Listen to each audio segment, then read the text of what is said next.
La parole all'onorevole Vergiat per un minuto.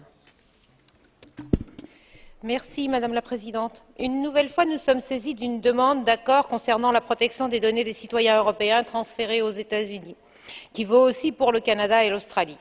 Nous sommes tous attachés dans cet hémicycle à la sécurité de nos concitoyens. Le débat n'est pas là. Oui, nos concitoyens ont droit à la sécurité, mais ils y ont droit sur tous les plans, y compris sur la sécurité juridique. Nous savons qu'au nom notamment de la lutte contre le terrorisme, de nombreuses protections auxquelles ont droit tous les citoyens ont été mises à mal et que trop souvent la quantité a primé sur la qualité.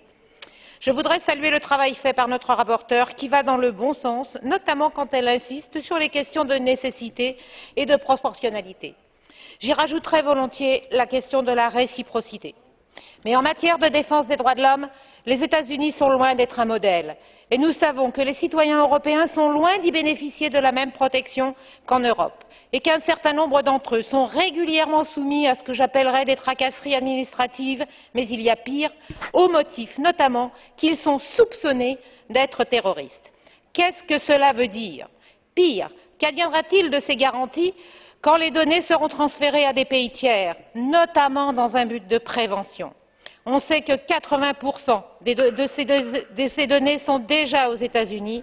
Les déclarations que je viens d'entendre sont loin de me rassurer et je le regrette. Grazie. La parola all'onorevole Flašíková Beňová per 1 minúto e 30. Prego. Ďakujem veľmi pekne, pani predsedajúca, pani ministerka, pani komisárka. Európska stratégia poskytovania osobných údajov o cestujúcich je dôležitým krokom k harmonizácii legislatívy v tejto oblasti.